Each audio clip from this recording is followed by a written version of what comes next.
Hey, this is Joe Gilder at Home Studio Corner, and this is episode 3 of Mixed Together, season 4. In case you missed the first 2 episodes or don't know what Mixed Together is, it is essentially a free mixing course here on YouTube where I'm mixing a song from start to finish in 30-minute chunks right here with you. You can download the tracks and mix along with me. Links in the description will let you know how to do that. All right, so in the last episode, I was working on some bus processing, right? We had this British compressor and this vintage EQ, just a little bit on our mix bus. We also set up the CTC one. We chose the tube version of that as kind of an overall console sound for our mix that we liked. Since then, I've done some tweaking to my setup here. Now, you can't see it because you're there, but I've got a set of PreSonus R65 studio monitors that are fairly new to me, and I'm in a new room. And if you've ever moved rooms before or changed speakers, you know it takes a little while to get familiar with them. So actually today, I was sitting down listening to stuff on these speakers and then comparing that mix to these headphones that I've had for about 10 years. These are the Sennheiser HD650s. Great headphones. Mastering engineers use them, which tells me they're pretty accurate. So when I listened on here and when I listened on these speakers were warmer and thicker than what I was hearing here. But these speakers also have several adjustments on the back for different acoustic spaces. So I adjusted them to sound a little closer to what I have here. And they also sound a little closer to what I'm used to with the other set of M-Audio speakers that I've used for over a decade. Now, it's good to have 2 sets of monitors. They still sound very different. It's still good to check mixes on both. But I feel like I've made these a little more accurate for this specific room and for my ears, which means some of the choices I've even made in the first 2 episodes of this series, I might change a little bit as we go.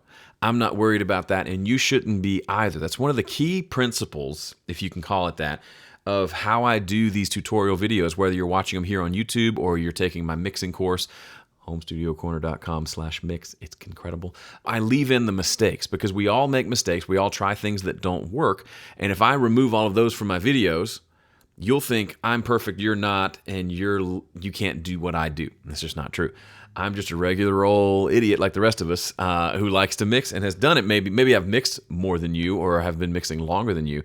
But I'll have ideas and I'll try things, but there's absolutely no guarantee that any of it's going to work. So where do we go from here? All right, we've kind of set up our overall mix sound.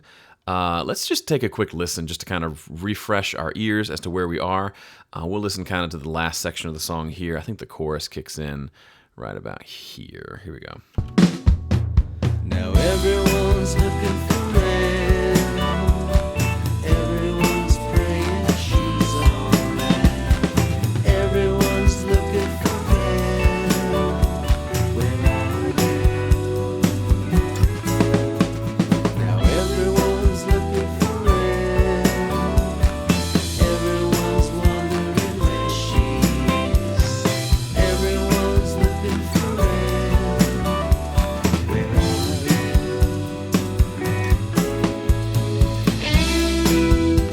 All right, cool. So I'm feeling good about that. You saw me, I muted out my mix bus processing and the overall CTC one, the mix effects. And I didn't like it as much when I muted it. And when I turned them back on, I liked what I was hearing. So still moving in a good direction. All that about the speakers, it's just a matter of the more you can get your speakers to sound as accurate as you can, if they have some ways to tweak them on the back, the less back and forth you have to do going to your earbuds, to your car, playing them on your AirPods, because you'll be able to trust what you're hearing. And since I've learned to trust these headphones here and these other old speakers here, it made sense to tweak the settings on these new speakers to get in the similar ballpark. I like these speakers a lot. I like what they do in the mid-range. They give me more mid-range than my other speakers did in a way that I think is really helpful. But also, they were a little too far apart from one another, so I made some changes. And maybe they're wrong changes. It doesn't matter because we'll finish the mix. We will listen on earbuds. We'll listen in the car. We'll listen elsewhere. And we will decide, hey, either it's working or it's not. The good news is things like balance are fairly universal, right? Getting the stuff we've done so far with our static mix, that's kind of a given, and it's going to sound pretty good. Just that balance mix should sound similar on different systems. Now we're getting into messing with frequencies, using EQs and compressors quite a bit to shape this tone further. All right, let me take a look at my template here. I feel like I don't have my effects here. There they are. I hid them a long time ago. So here's all my reverbs and delays. I'm not going to use any right now, but I thought the session looked kind of sparse. Okay, so where do we go from here? I really just sit down with these videos and just go as if I was sitting down to mix. If I had 30 minutes to mix before my next thing and I wanted to knock out a few things, here's what I'm going to do. I did this in a recent video, but we're going to kind of continue that. I'm going to mute out the vocals and we're going to work on just our instrumental mix here for a little while, starting with the drums. So we've gone through, we've set up our mix, we've done our static mix, we've started our top-down mixing process by doing the mix bus. Now we're kind of going back through each bus, each group of tracks to see what we can do on the bus level itself. We also fixed some of the big problems. There was an issue with the snare drum that we managed to EQ out. There wasn't a whole lot else to deal with, which is nice. So now we're going to go in and work on the instruments, and it's going to involve, for me, the way I like to do this a lot of times is mute everything out. So I've got just the drums, and I just want to kind of listen through and put some processing just on the drum bus itself. So we'll loop this section we were just listening to, just because most instruments are playing towards the end of the song. I don't want to have big gaps in what I'm listening to. Let's make sure we're snapped to a bar here. So I'll just have this section. It's not going to be a super clean loop, but we'll just loop that. It'll be fine. And we will just play through the drums and just work just so that the idea here is how good can I make the drum sound with just some plugins on my drum bus over my entire drum mix. That's the game, and we play that game over and over on each set of channels until we've done that. Then we can zoom in a little further and address anything else that needs to be addressed. Okay, here come the drums. For my drum template, you're free to use, obviously, you can use normal, just stock EQ and compressors. I like ones with a little more soul to them. They have a little more mojo. This classic compressor, that's a part of the Fat Channel series in Studio One, I really like on drums. It has a pretty fast attack. There's not even an attack control here, which is kind of interesting, but I like what it does to the drums. If you use it too much, all that fast attack just kills the drums, but if you use it just the right amount, it adds a little bit of snap and just kind of pulls those drums together. It's not perfect for every drum, and if it's not working on this kit, I'll try something else, but we're gonna start there. And remember, my rule of thumb, if it sounds pretty good, I'm gonna use compression first. If it needs some work, I'm gonna use EQ first. So let's listen, let's decide, but I think I'm gonna start with compression.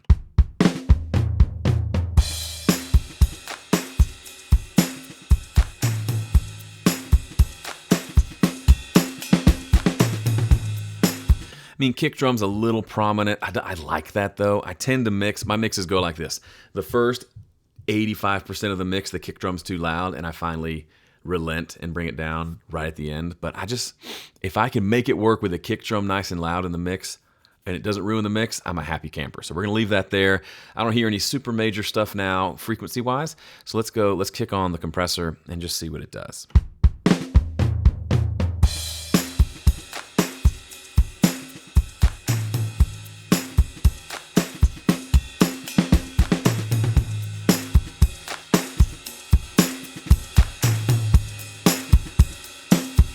Okay, I'm getting a red flag here. Did you see what's happening?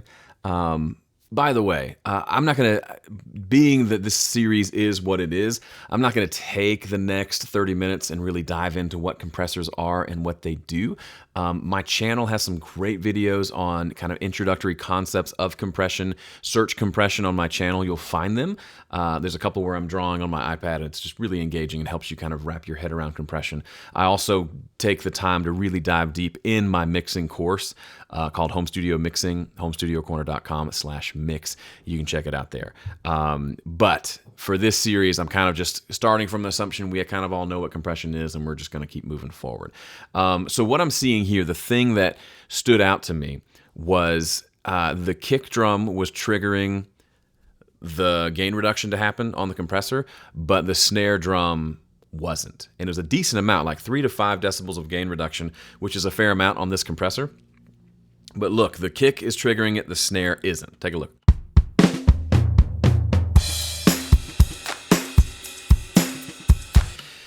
That lets me know, even when I said before about how much I love having the kick drum so loud, I think the kick drum's too loud. In kind of what I found works well for me and sounds really good is when kick and snare on my drum bus are hitting at roughly the same level, i.e. triggering the compressor at roughly the same amount. And right now that's not happening. I could bring the snare up, but I was already feeling maybe the kick was a little too loud. So let's do this. I'm gonna leave this up. I'm gonna pin this plug in over here. I'm gonna bring the kick down first and then see if that works, or maybe bring the snare up, the snares up, we'll see.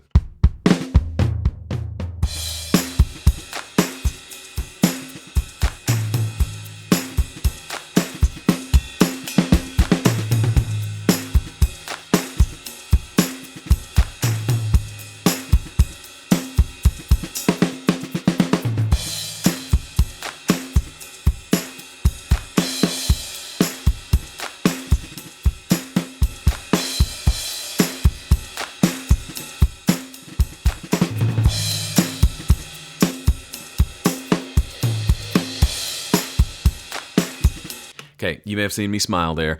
That worked wonders. I brought the kick down. You'd have to rewind to see. It was maybe 3 decibels. And as soon as I brought the kick down, you could see the snare was actually doing stuff. So what happens is the compressor can't say, I'm going to only compress the kick and not the snare. It just listens to sound on this bus level. So the kick was coming through and was like being, the kid that raises his hand all the time and never lets anybody else talk. So the compressor was mainly interacting with the kick, which meant the snare was kind of getting ignored. But bringing the kick down, now the kick hits and the compressor reacts, but then there's enough time after that compressor reacts for the snare to hit and for that compressor to react to that as well. My hand motions are not helping at all. I get that. So before, the kick would hit and the compressor would go whew, and then by the time the compressor was done freaking out from that kick hit, the snare had already come and gone. Kind of, sort of. Some of that is because this has a fairly slow release time. Right now it's 100 milliseconds. And I could play around with these A1 and A2, which I'll do right now, but just adjusting those levels allowed the compressor to act more consistently between kick and snare, which is what I'm looking for.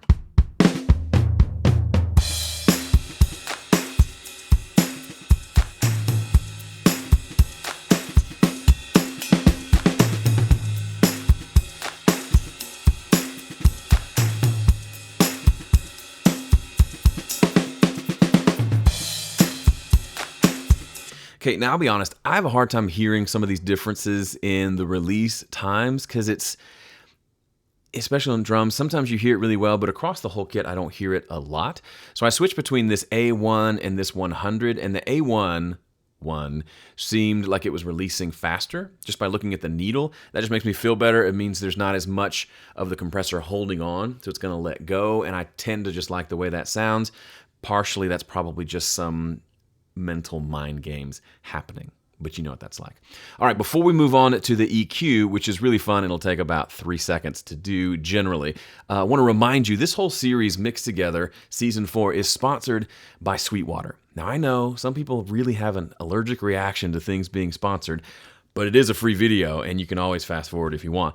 But Sweetwater's great. I do a lot of shopping at Sweetwater. I worked there. That was one of my first real job out of college, doing sales at Sweetwater, and that whole mindset of having, I'm a salesperson, I have a database of customers that I grow over time and develop relationships with, and am their guy over months and years is really cool. Now, sometimes you just want to go to a website and place an order. I get that.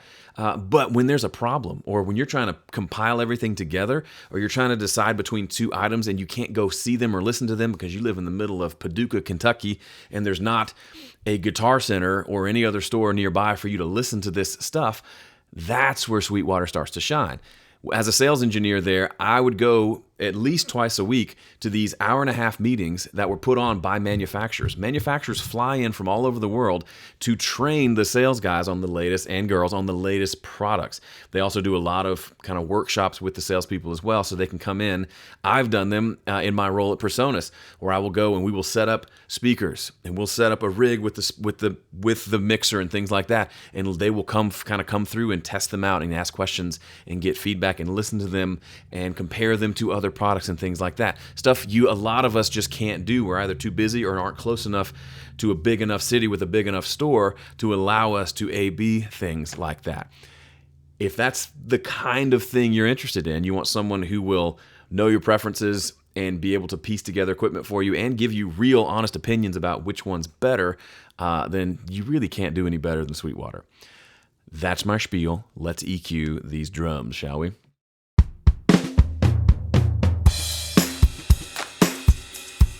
Here's what I hear. Nice thick low end, pretty snappy snare drum. I don't think I want to boost the low end anymore, but I always try pulling down around 400 hertz on the drums. Right now it's at, this EQ cuts at 360. I always like to pull that down just to see what happens. I'm going to do that first, then I'm going to probably boost a little bit up here at 5K-ish and see how that feels. A little snappier on the snare drum specifically. And then if I want a little more low end, I might boost down here, but I got a sneaky suspicion I won't because there's quite a bit there already. Here we go.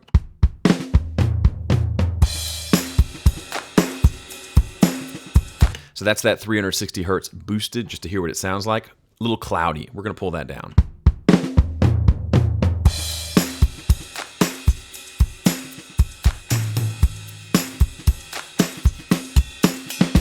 Listen, I'm not a big fan of like giving you a formula for here's how to EQ your drums every time, or here's how to EQ a vocal every time, here's how to set your compressor every time, because it never works, right? There's rarely a situation where I will treat the same thing the exact same way twice, which is what makes it so frustrating for you, I'm sure. But this is one of those things that I can almost not recall.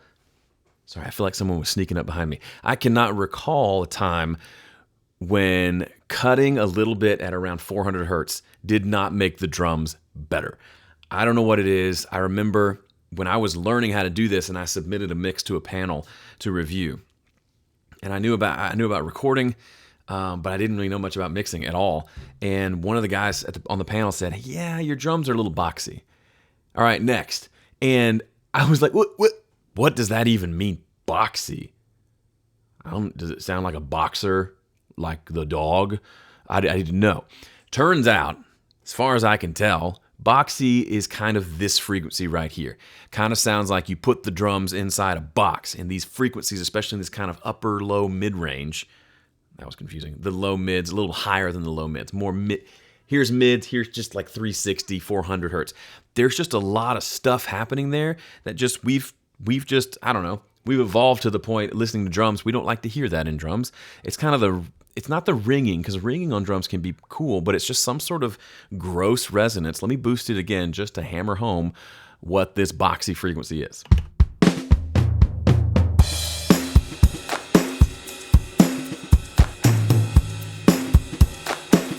Didn't give us more low end, really, right? There is some warmth in there, but for drums, a lot of times it's just grossness that kind of clouds things up. To me, cloudy maybe is more descriptive than boxy, but boxy's just been used so long. I mean, I kind of want to make a bumper sticker like death to boxy, not because I hate boxy sounds, because I don't know what that word means. I think it means kind of cloudy, muffled, indistinct, not clear. Now, let's pull this one down, but let's go too far. Like, let's pull it down way too far, which is a common problem when you hear someone like me say, cut 360 on your drums. A lot of people want to do this. They want to cut it by 16 decibels because that's as far as this thing will go, because they think, well, if cutting it by 3 was good, then 16 must be over 5 times better. It's not, okay? Here, listen to what happened. I'm just going to cut it here and hit play. Listen to how bad it sounds.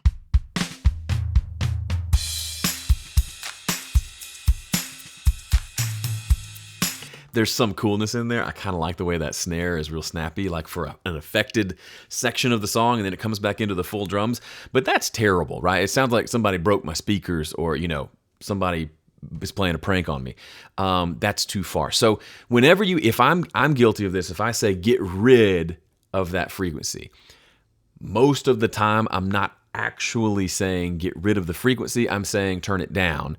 And usually I'm saying turn it down just a reasonable amount. So like if we're talking about this drum EQ right now, I would say this drum EQ probably looks something like this to my ears. It's got a little buildup right here, which is like the 360 hertz range. So all I want to do is make this less prominent to where maybe basically, yeah, to make it a little more flat, or really just to make this not the thing I hear more than everything else.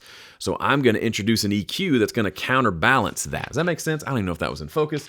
Here's hoping that it was. But the idea is I'm adding EQ to balance out what's out of balance.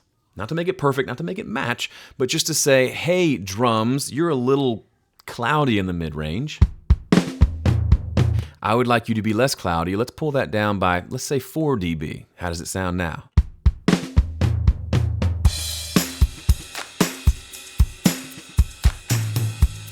It accomplished a couple of things. First, obviously, it pulled out some of that mid-range. But really what that does is it takes that mid-range out of the way. So now I've got some lows here that I can hear better. And I can hear those highs, that snappy, kind of crispy frequency of the snare drum. I can hear it better. It almost presents itself, I feel like a doctor, the patient is presenting itself as if I boosted the lows and the high mids and highs, but really I just cut those low mids a little bit to kind of set them free, if that makes sense. So I'm going to turn just the EQ on and off. Listen to the difference.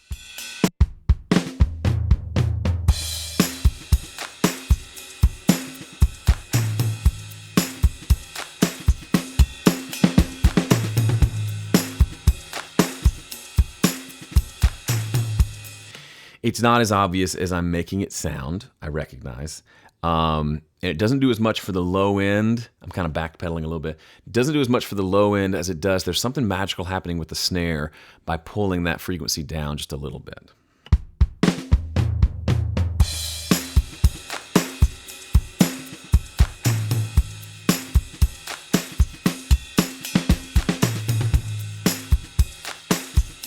Now, pulling it down to -6, that feels okay, but I like that there was a little bit of life back at like -3, -4. So I think that's where I'm going to let it stay.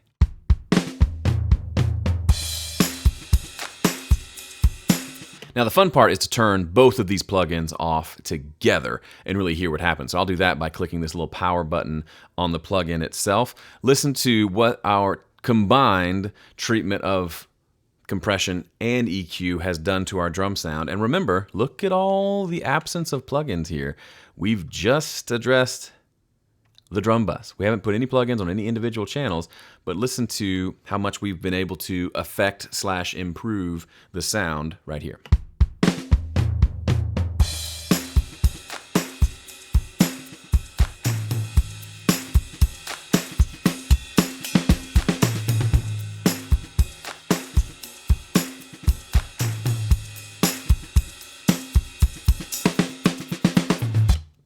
Now, you may say, wow, Joe, I'm really underwhelmed. I get that. It's an underwhelming difference. It's not a night and day, everyone's like, take my money kind of thing.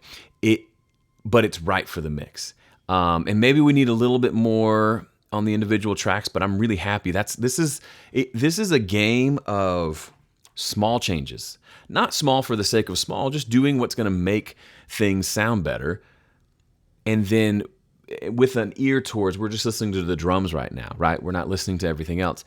But just, it's hard to demonstrate because I just kind of intuitively know at this point, this is how I need the drums to sound for everything else to work with it. I need the mid-range to give me some space so I can have things like bass and guitars and keyboards and vocals, okay? That little cut we did with the EQ and that low mid-range is going to help me do that. But I also need... I need a little bit of extra clarity in the snare drum, especially because snare is really easy to get lost, especially when it's a thicker sounding snare like this. You work on your mix and you get to the end and you're like, everything's wonderful, but I'm like, where's your snare drum? And it's this little like sound in the background when it really needs to be this nice kind of present thing. In a lot of mixes where it's kind of in this vein and heavier stuff, kick and snare typically are like some of the loudest things in the mix. You look at the final mix and you can kind of see the snare drum keeping time all the way through. So it's important. We want that to cut through. And really the only way that cuts through is by those higher frequencies being right and being boosted a little bit. Combine that with those lows and low mids being pulled down a little bit and you're onto something. Okay, let's pull everything back in and see how our drums feel against the rest of the instruments.